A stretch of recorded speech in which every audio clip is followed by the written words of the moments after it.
Hello, welcome to the Daily Fantasy Flex Podcast, the PGA edition.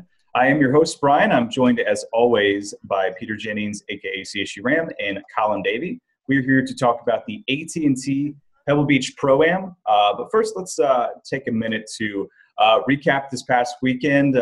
Curious these guys' thoughts on the golf tournament or the Super Bowl, whatever you guys want to talk about. Colin, I'll start with you.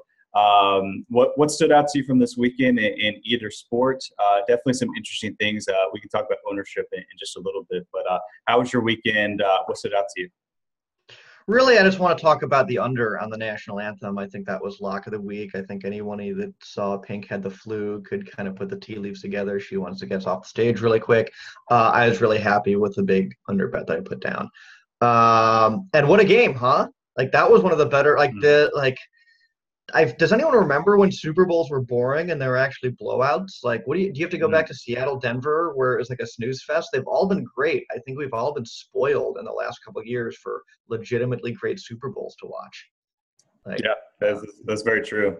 The crazy thing was that at my Super Bowl party that I was going to, everyone, like even like non-sports fans, were like watching every play, which I think says a lot about how good the game was. So that was definitely exciting. P, how was your weekend? Yeah, it was fun. It was fun to be down in Arizona for the Phoenix Open. Obviously, it was a really good finish there and certainly a really good atmosphere, a good sign for golf. The Super Bowl was awesome. Like Colin said, we were blessed to have some good games. He did pour salt in the wound by bringing up the last awful Super Bowl, which was one of the most depressing nights of my life, watching the Broncos just get wrecked from the first play of the game on against the Seahawks. But it's kind of sad that we're now out of like the peak sports season, but there's still a lot of good stuff. Grind of NBA, golf's picking up. The Masters will be here before you know it. And baseball's around the corner too. So it's exciting that we have that stuff, but also we're a long ways away from football. So we'll see what happens over this offseason. Should be fun. Yeah, March Madness coming up. Definitely a lot of exciting things. Let's briefly just touch on some interesting things from the Phoenix Open. Colin, so we were talking in our Slack chat throughout the weekend, just how surprising it was to see some of the ownership levels on some of these guys. We talked about Hideki Matsuyama's elite course history. It seemed like, him or Spieth would be pretty popular. And even John Rahm, because of his recent play, was going to be popular. And then Ricky Fowler, 34% in the $33 dog leg. I know that you pivoted to him as you were making your lineups because you thought he was going to sort of give you the ownership discount you're looking for at the top. So how surprised were you, Ricky being the highest owned golfer? And, what do you think we missed? Yeah, this is one of the more perplexing ownership weeks at the top. I think if anything that I missed is just maybe it's ownership also depends on I think it's kind of driven by like who's in love with like what player first and then basically build around that. So like you could do Spieth, Matsuyama, and Rahm and say like you love them all, but if there's not enough cheap guys to fill out around the rest of the roster, then people just aren't going to love them as much. And Ricky was maybe 1,000 cheaper. You could make more lineups to get in all your guys that you liked as well, like Webb Simpson and Zach Johnson, who is also way chalkier than I thought. Which like both of those kind of worked out because they made the cut. They did okay, but had I known, I probably would have gone way heavier on Matsuyama, who I was legit surprised to see at under 15% basically with his course history. It caught me. I wonder a lot about now how course history like drives ownership because Zach Johnson had great course history at 7,700 and was chalky.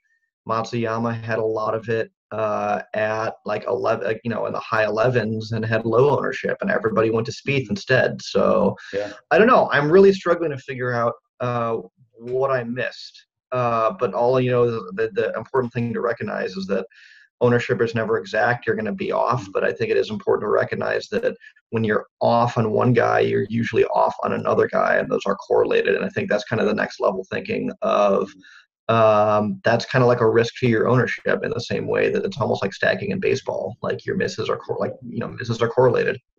Yeah, that's a great point. We started talking a couple of weeks ago about this ownership correlation idea, and I think that's going to be a topic throughout this upcoming season.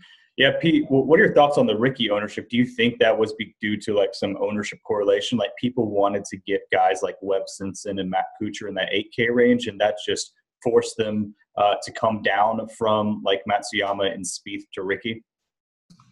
Yeah, I think that was a big part of it, and I think that we're reaching a state in golf where there's a lot of metagame. I mean, people thought Matsuyama was going to be chalk, so they faded him to get some potential leverage on some of these other studs, and they went with Ricky. And the one thing too with Ricky is people gravitate towards him and Rahm more than other studs just in general.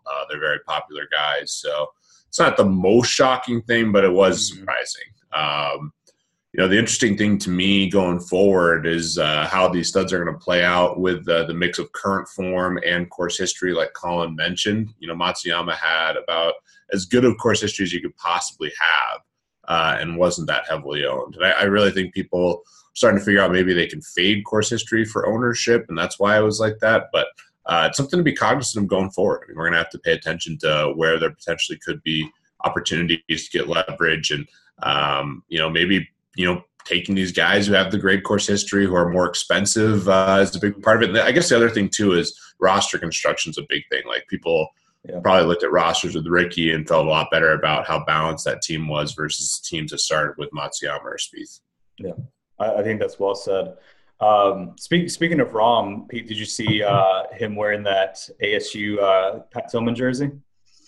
Oh yeah, baller move. Yeah, that was pretty cool. It's cool to see, golf. Sometimes people give it a bad rep just because of, it's pretentious or anything. So it's cool to see some of these young guys, capturing fans in cool ways like that. So that was really cool to see. All right, well, let's pivot to this week's tournament. This is the AT&T Pebble Beach Pro-Am in Pebble Beach, California.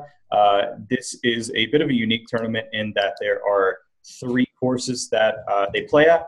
They play at Pebble Beach, they play at Spyglass Hill, and then Monterey Peninsula Country Club. So they alternate Thursday, Friday, Saturday, and then they play at Pebble Beach again on Sunday. The cut is on Saturday after 3 rounds. So a bit of a unique tournament in that regard. Colin, I'll kick to you. These courses are all about the same distance. They're all a little under 7,000 yards. So I'm curious, is it something where we can sort of aggregate and treat this tournament as one singular course fit? Well, you don't really have a choice on whether or not you can aggregate them all. You kind of have to because of the way that the course is laid out and the tournament's laid out. It's interesting. You'd expect it's not that long of a course. It's not say U.S. Open Aaron Hill's length or 700-800, and yet distance surprisingly pops like a heavy amount, especially the last 2 years. It's been a bomber's course, or I guess courses for that matter. I'm looking. I mean, it's pretty heavy on distance. GIR is kind of a second fit, and then interestingly enough, scrambling pops is a big one here. That's such a noisy stat. It's usually not predictive of anything, but I think there's a good angle where people won't be looking at scrambling just because tee to green is always a very kind of bread and butter stat. I think there's some edge to be picked up by picking scramblers this week. Yeah, Pete, what are your thoughts on the course? Pebble Beach, obviously the famous one, but are you surprised that Colin's getting some data points that driving distance is important in a course that, if these 3 courses are all under 7,000 yards, that seems a little surprising to me. Yeah, it is a little different. I like the scrambling angle. That was something I was going to bring up as well. That is something that people talk about. So I like that angle quite a bit for this week. It's always interesting. A lot of people had the perception that last week was a bomber's course too, which I can see when you look at some of the winners. But obviously, if you look at the overall history, there's a lot of evidence that it was an accuracy course. So I think a big thing that people do when they're looking for a course fit is they look at the winners instead of looking at the whole field. So that's one thing I kind of picked up on last week. This is going to be a really kind of interesting fit. Obviously, there's a multiple course angle. And, I do agree, especially when you're birdie hunting, in general, you're going to favor the distance guys too. So I like that element. But the big thing that I was going to bring up, which Colin brought up already, was the scrambling angle, which I think is going to be big this week.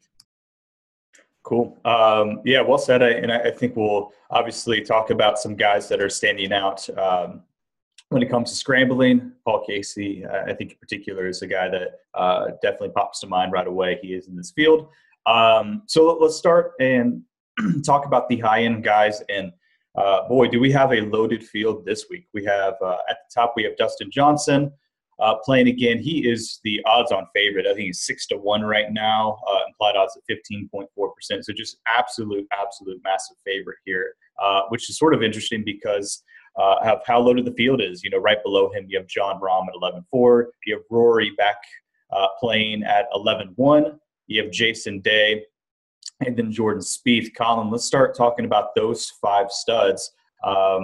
What are your thoughts on them? Are you surprised that DJ is such a big favorite, or do you think that's about right? No, I think it's about right. I mean, you could even make a case that he should be priced around like 12-2, 12-3 or something obscene, just because in DFS scoring, just his distance is going to produce so many birdies that I think that's like what maybe separates him a little bit more. I wouldn't be surprised if he's the highest owned golfer in the field. Everyone just built around that. That being said, I think everything's broadly priced pretty well at the top. I mean, you could make a case for any one of these guys. The only one that I would have a tougher case on would be Rory, just because his play has been so sparse. And interestingly enough, he has no history here, which at least with everyone else, they've all played it at least once. But they definitely all have the distance here to compete and get some upside. The only one that maybe doesn't have as good a fit is Spieth, who isn't as much of a bomber here, but his history is kind of he won last year. How well he plays here. Yeah, so what he lacks in distance, he makes up for in history. So you can really make a case for any of these guys. I think I don't think DJ's ownership or equity is high enough that he is unfadable, but it's definitely going to be up there. I'm hoping that everybody gets scared of Spieth because of a missed cut last week, but that doesn't tend to work with Spieth. People tend to be on him no matter what. Mm-hmm. I think it'll be another case around any one of these guys could pop in a lineup. Maybe not Rory, just because I'm way too uncertain on him. Yeah. But it'll depend on how ownership shakes out. It is really interesting that of these studs, Spieth won last year by 4 strokes and is the lowest priced guy of the studs. Just sort of an interesting dynamic there. Pete, what are your thoughts on these top end guys? Favorite, least favorite, general thoughts? Yeah, I mean, I think Dustin Johnson's my favorite. I mean, if you ask me right now, and I've asked this question, I asked it to a lot of golf guys out in Arizona. You have to pick a guy to win a major this year. Your life depends on it. You can only pick one guy. Who you taking? For me, it's DJ. A lot of these guys said Dustin Johnson. A couple of them are biased towards Arizona guys that said John Rahm. I just see DJ as the best player in the world right now when he's on. And I think there's a really good chance that he's going to play really well at the beginning of the year like he did last year. So give me DJ all day as the guy that I'm taking at the top.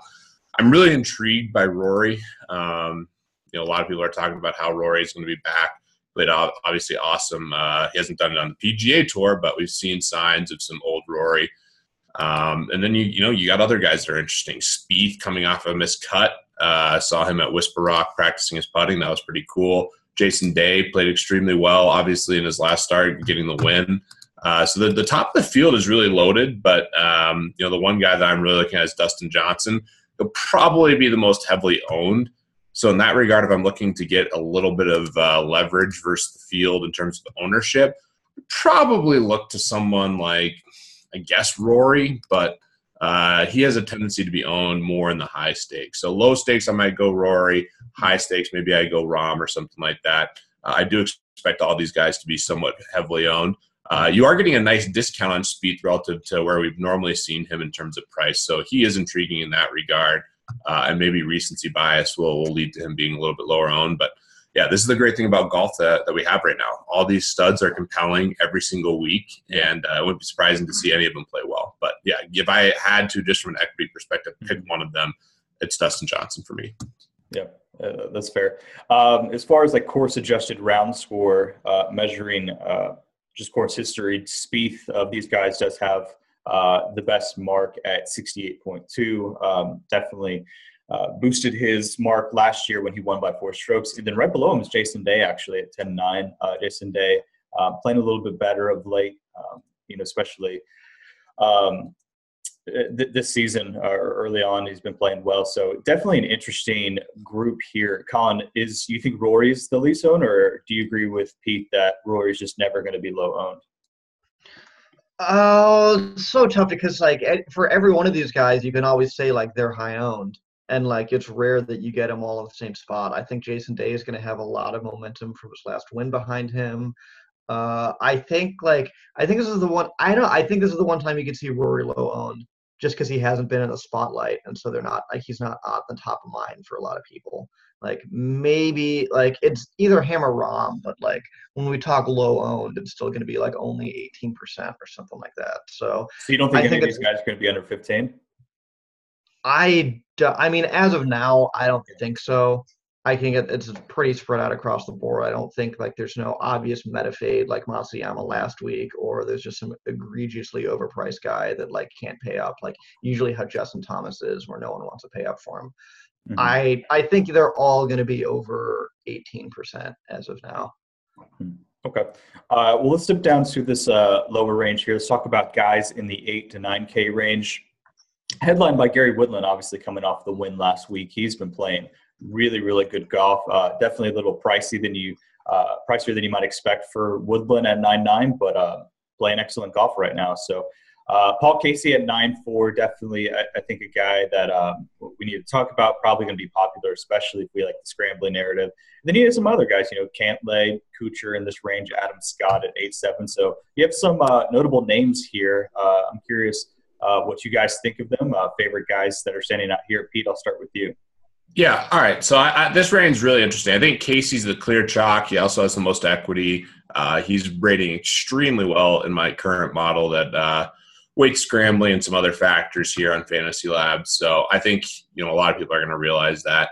I do like playing Casey a little bit more towards the end of the year in general. And that's something Colin and I have talked a little bit about. I think a lot of it's noise, but there are definitely some cases where you can kind of tell there's seasonality to some of these golfers, and that is definitely true. Casey just always seems to turn it on at the end of the year, but still don't mind buying him in this spot. The only concern would be ownership. He's just got a lot of the boxes checked this week, and he'll be popular. I really like Kuchar this week as well, and the one interesting thing on Kuchar is he made a driver change that was adding a good bit of distance for him last week. A lot of talk about how he's going to be able to hit the ball a little bit farther. If you're going to buy scrambling, Kuchar is as good as anyone. So I like Kuchar this week quite a bit. Obviously played well last week, and I just think he's going to have another great year grinding it out. He's also extremely mentally tough, which is nice, taking a guy like him who's a total grinder in cash games. Going a little bit farther down, it starts to get a little tougher to kind of figure out where to go. Adam Scott, just from the, his name and his price stands out a little bit. I feel like I fell for that too much last year, so I'm hesitant to pull the trigger on him, but he is intriguing. He's rating well in my model. You scroll a little bit farther down. I'm interested in Ches. He is coming back from Arizona, where obviously he's really comfortable, but he's a great golfer. He was in contention, and it's tough, talking to some of these golf guys. There's oftentimes a little bit of a fall off after a big contention week. It's a blend of balancing that current form, but also being mentally fried a little bit. So I'm interested in Ches, curious on Colin's opinion on that. And then the maybe not sneaky, but the one that is risky to take, but I definitely think there's upside here is Bubba Watson. And I'm a big believer that switching from that golf ball is going to help Bubba a lot. I don't think it's necessarily the best course for him. I think he's going to be super low owned. There's a ton of risk here. It wouldn't surprise me at all to see him miss the cut, but I do think we'll see Bubba kind of rebound this year and make a lot of birdies. He sets up well for DraftKings scoring. So I think people will look at the course, look at the yardage, not take Bubba because they don't think it's going to be a bomber's course. And I like him for just ownership reasons, really, and birdie making. Obviously, he's volatile. He could, shoot 10 over, and that wouldn't surprise me. So, Colin, I'm sure you disagree with the Bubba call, but your opinion on kind of this range, some of the guys I brought up. I'll just knock that one right off the bat. Yes, I do not believe in the Bubba call. I thought he was much better last week, where he had at least some history showing to boot, and you can have feel a little bit better about him. I think it's a decent fit for his distance. I think long term, yes, changing the ball out will help him, and there's going to be a week to pounce on Bubba where he surprises everyone. I just don't think it's this week. I don't think it's. I mean, yeah, I think Casey's going to be the chalk. I think that's incredibly uncontroversial. I think he could crack 30% ownership, and I think he's arguably still a fade at that point. I'm a little bit softer on Kuchar than you are. The only history in his window is a missed cut last year, so he gets a slight ding there. And it's interesting. I don't know how to noodle on your driver change where Kuchar has a little bit more distance than shows up in the data, and if that's going to persist going forward. If that's true, it's definitely I'm probably underrating him right now. I can just still see him being generally popular, because I think if there's one thing that people overvalue in DFS, and it sounds weird, is cut making. I think people would take a cut maker with 30% ownership because they're so worried about getting 6 of 6 across and not properly pricing in the fact that you need leverage. So I could find a fade for Kuchar for sure. Other guys I like in this range that we didn't talk about, I have to mention Patrick Cantlay, who last time I was all on him, kind of disappointed with a 50th place finish. Mm-hmm. I still think his results are too good to ignore. I think he has a good distance here, has decent history.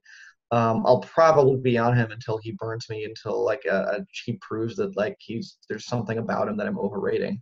And then if you want your course history play, couldn't do worse than Pat Perez, who has been off the radar for a while because he hasn't really played anything, but since 2012 has never missed a cut here, has 3 top 25s, he played decently well at the Tournament of Champions to start the year, made the cut in Europe, kind of a middling result, but he does have some strong results going back to October, including a win at the Sim Classic.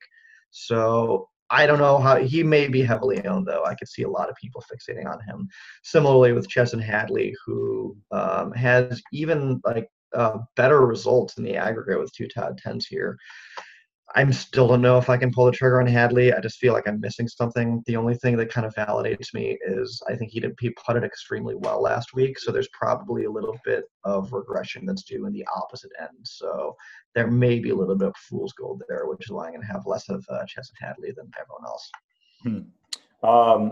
Colin, what are your thoughts on guys like Bryan Snedeker, who has 2 wins over his last 5 visits here? So he does have a miscut in that range, so he's a bit up and down. But, 2 straight-up wins at Pebble Beach, I think, is very notable. And then, how do you treat a guy like Phil, who has won 4 times here, but that's sort of outside of your data range? I think Snedeker I've always been bearish on him. I think I'm bearish on him every single week. I don't see a reason to stop that this time. It's okay at best, but I think long term is just dragging him down a little bit too much. So I'm going to be fading him for the foreseeable future. And yeah, Phil, he has won a bunch outside of the window, but it's something to price in, but I think the window is the window for a reason. And to attribute course history to prime Phil when he's no longer prime Phil, I think will lead you in greater trouble than it's worth. It is information, but I think you can kind of safely throw it out. This is why we have ways of course history about pricing in how much of someone's course specific results are due to the fact that they're really good at the time versus there's some factor at this particular course that gives them a boost. I think if you willfully ignore that, you just want to say, screw it, I'm going to widen the window arbitrarily because that's not a process. And I think you have to have a reason for why you would expand the window for a particular player. Phil's not the same Phil as he was 5 years ago or even 10 years ago. And if you're not pricing that in, I think that's a mistake. Yeah, I think that's right. Good analysis. One thing to clarify on the new driver is getting more RPMs to keep the ball in the air longer for Kuchar. Basically is getting roughly 100 RPMs extra with the driver, which is more spin. So it's not always going to lead to more distance, but that was just something I saw and read about with Kuchar. we'll see if that comes to fruition in the data over the next little bit. It might not lead to a ton of extra distance, but I think there's just some interviews talking about how he's feeling more confident with that club. So it'll be interesting to see what happens with Kuchar going forward. Obviously, he's as solid as they come, but Colin made some great points on making sure you have as much upside as possible, especially if you're playing GPPs. Well said. We'll step down into the 7K, even the 6K range if you have some guys there that you want to talk about. Pete, I'll kick right back to you on this one. Yeah, the very top one guy I wanted to bring up was Patrick Reed. If you're going to take scrambling angle, he's another one you can take a look at. I've been bearish on him in general, but I don't think he's an awful play this week. He's at the top of the range. For some reason, Charlie Hoffman's price never moves. I expect he's going to be pretty popular. I think he's fine. I don't absolutely love him. Kevin Streelman looks interesting to me at his price tag of $7,300. He's a player that has been playing extremely well if you're going to buy current form. If you look in the game logs here on Fantasy Labs, you'll see a very high plus-minus in basically all of his events recently, with the exception of the Shriners Hospital. He's someone who's definitely trending in the right direction and has a really nice price. You scroll a little farther down, Steve Stricker's popping in my model. I don't know if I can pull the trigger on that. I'll let Colin give the analysis there. I really like Austin Cook at his price tag. I'm going to continue to buy Austin Cook. I just think he's way too cheap. Yeah, it just seems way too cheap to me. Who else? Jason Kokrak is a GPP play. Don't hate that one.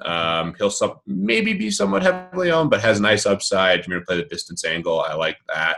Yeah. That's kind of the gist of it in terms of guys who are rating well. I'm curious Colin's opinion. And, yeah, this is the toughest range because you can find a ton of guys who are going to be extremely low owned, but the equity seems pretty low to me with a lot of these plays. So curious Colin's opinion on the guys I named and who he's looking at. Reed is probably my favorite for equity in this range, not just because of the scrambling angle, but surprisingly, he has really good history here.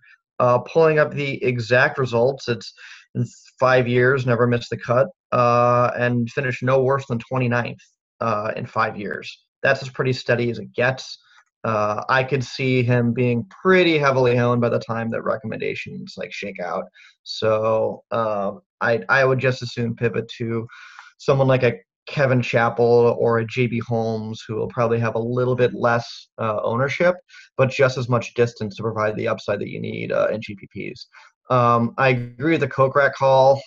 He may be finally heavily too owned for me to be on, which is kind of a sad end of an era, but I'm sure he'll be back in the right spot. Steve Stricker, I always talk myself out of, and even when I do, and he has something like a 35th, I'm still never sure when it's a good result. I just think he's in such unknown territory, playing this well over 50 years old, that it's just there's no data points. It's kind of like when Gary Kasparov takes Deep Blue out of the historical data set. There's just nothing, you're not operating off of anything with Steve Stricker. Good for him for being the Julio Franco of golf and playing till he's 65. Other guys I like in this range, I don't hate Austin Cook either. I'm sure he'll have the distance to compete. I think he'll be I think he'll be super chalky. I would just as soon pivot to someone like Russell Henley, who is awfully cheap at 6,600. He missed the cut by a stroke last week. Definitely cost me a little bit, but that's the type of variance that you want to be capitalizing on, where his price should not drop that much from a single misstroke. And then, of course, we have our eternal Zen Cone this week. Is Stuart Sink a good GPP play? I think we're going to go the entire year and not know the answer to that. But if he comes in at less than 5%, I could find, worse people to pick. So I'll probably end up with some Seward stink. Would not be a Tuesday if I were not saying Aaron Wise is going to smash at one of these tournaments. If you want to go with a low on bomber, I'm always going to be a favorite of that guy. So can't fault it. Colin, I'm interested in your thoughts in a guy like Jimmy Walker. He's sort of like the anti-Chez of last week. We were saying Chez had great recent play, but in a pretty good course fit, but not very good history. And we decided we wanted to buy on him. Thankfully, he ended up getting second place. But Jimmy Walker's sort of the anti-guy of that, where he has great course history here. Going back, he's got a lot of top 20 5 finishes. He has a first place in 2014, third place in 13, ninth place in the 2 years before that. So it's really excellent finishes here, but he's been playing about as bad as you can play recently. So what are your thoughts on a guy like him? I think his bad play recently just is every leading indicator if he's forgotten how to play golf. I mean, it's not that bad, but like it's like a disqualification. It doesn't matter. Anytime that your recent GAR is under 60, like I just don't. There's no. You could have him at 0.01% ownership, and I think Pete would agree that like anytime your recent GAR is that low, there's no reason to take that kind of risk on someone. There's just plenty of other options where like you at least have some semblance of a prayer. No one, I think that's just getting way too clever for your own good. 60% recent GAR is just, there's too much going on. I agree with that completely. I mean, that's a red flag. I mean, if you're not hitting green, something's way off. You know, like you can obviously save yourself with a hot putter and some good scrambling, but I think that's just such an indicator of how people are playing with their ball striking. I'm much more willing, we've talked about it a ton, to take the guy who's really struggling with his putter than the guy who's struggling to hit greens. All right, let's talk about some guys that could be interesting plays, around 5% ownership or less. Colin, is yours Stuart Sink? Are you going down that rabbit hole? No, Stuart Sink is an unanswerable Zen cone. We already agreed on that, and like that's just we're going to noodle on that forever. No, I'm just going to play my broken record, say Aaron Wise. I started the beginning of the year. If I say it enough, if I say it like 40 more times this year, like odds are it'll happen at least once, and that will make me right for everything. That's just the way statistics work. So I'm going with Aaron Wise. Pete, who's standing out to you is like, some of these like $4 DraftKings tournaments that have 100,000 people, getting guys at 3% ownership is fairly important. So anyone standing out to you in that regard? I don't know if this guy has enough upside, but he's interesting, especially when you start looking at scrambling. And that's Jerry Kelly. He's rating well with the scrambling alley. He's probably too old and doesn't have the upside, but he'll be low owned. He's intriguing to me. Julian Surrey is someone I saw a lot of sharps on a couple weeks ago. I think that was just mostly current form and obviously played awful at the Waste Management. He could be another one that you might be able to get low owned that I know some people are really riding. I mentioned Bubba up front. Someone I'm always going to play if there's any driving distance angle at all is going to be Grayson Murray with ups for upside. He obviously is a volatile golfer, might not have it all going on upstairs. Definitely didn't for a stretch there. He was just a total mess on social media. But he's someone who just has big upside, so I don't mind him. The knock on Grayson Murray would be kind of what we talked about before. He's been struggling to hit greens for a while now. But he is a guy who can just murder the ball and get hot. So those are some guys I think are intriguing. Still need to kind of go through and gauge where a lot of this ownership is going to be. I think the sweet spot, honestly, for a lot of this stuff is finding these guys that might be between 5 and 10% that have a lot of equity that just for whatever reason don't get talked about. A lot of these players are going to come in 1-2%. If you can find a perfect guy that you have a lot of conviction about, it's great. But a lot of times you're just taking so many flyers and some garbage golfers. So I think the big thing with ownership is kind of gauging the week, as it goes on and finding plays that just aren't getting enough love. Yeah, I think that's fair. Where are we at on Trey Mullinax? Like, Pete, what are your thoughts on him versus Grayson? I prefer Grayson to Mullinax. Colin, what do you think? I think you can make a case, but like, I'd still, in heads up, I'd still take Grayson over Mullinax. Interesting. Okay. Yeah. Always good to keep track of some of these younger golfers. Also, Garrigus is someone I've always taken, and he worked out pretty well for me with the Farmers Insurance Open. He's another driving distance guy that definitely is volatile, can really look bad at times, but he can really score on par fives, and he's played well recently. We've seen some good finishes here. For relative to his price tag, he scores well on DraftKings, and you're going to get him. Last 3 tournaments, he's had a plus minus of above at least 20, and he's never been higher than 1.5% owned. So he's a flyer that I think always makes a little bit of sense. Yeah, I don't hate that pick.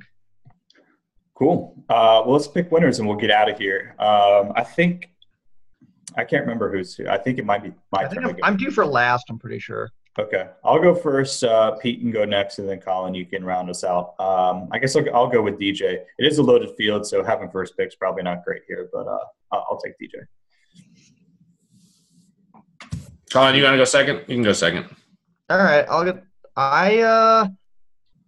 I'll take Jason Day just to kick it old school. Oh, I'll take Rory. I want to take Rahm, but I want Rory to be good so badly. It's bias. Whatever, I'll take Rory just for fun. I like it. Yeah. What price tag coming back? Under? Do I have to be under? Under 9. Under 9. There's 2 guys I really want to take here. I'll steal Colin's guy. I'll take Patrick Reed. Oh, you scared me. That's not stealing my guy. You had me with Patrick. I'm taking Patrick Cantlay. Yeah, I thought you might take Pat Perez too. That was the other. Yeah. Let's round it out. Let's round it out. We'll do all Pats. I'll take Pat Perez. We'll take. Oh, I like Perez. It. Yeah. You might have to. I wonder if you could build an all Pat lineup this week. That would be Patrick Rogers getting no love in the all Pat round, unfortunately. That's right. An all Pat lineup. I dig it. All right. Well, we will end it there. Thank you guys for listening or watching. As always, good luck this week at Pebble Beach, and we will talk to you guys next week.